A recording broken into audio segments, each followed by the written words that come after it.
बक्षीस आलेलं आहे। हर्षवर्धन गुरव जोडीदार कोण आहे?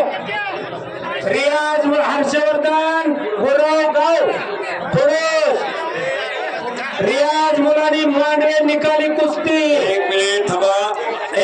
या कुस्तीसाठी पंच म्हणून पोपट रुपनवर आणि याचं चला पोपट रुपनवर थांबा सर एक मिनिट। वर दिसली या ए रियाज मुलांनी हात वर कर। पोपट रुपनवर चला कुस्तीसाठी पंच म्हणून यायचं आहे इकडं मांडव्याच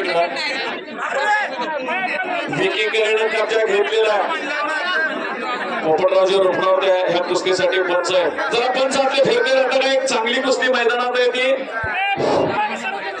चला अर्जुन जगन्नाथ भोसले भाऊ कुठं असतील ते ताबडतोब मैदानात या। कब्जा घेतलेला त्यांच्या हस्ते कुस्ती लावायची पुढची अर्जुन जगन्नाथ भोसले भाऊ कब्जा घेतलेला मांडवीच्या पैलवानचा फडतरे पैलवानचा विकी करेना म्हणून म्हटलं महाराष्ट्रातली त्यांच्या वजन गटातली खट्ट पोरा कुस्ती जोडणाराच नाव तुझं या इकडे पैलवान शाला हात काढले यावेळेस कुस्ती जोड आपण जरा थांबा जरा मला सांगू दे ती कुस्ती। अहो महाराष्ट्रातली एक नंबरची कुस्ती विकी करेना किस्साला हात काढला आणि किस्सा डावावरती विकी करे पैलवान विजय झालेला। जितेंद्र फौजी यांच्याकडून विकी करे पैलवानाला 100 रुपये।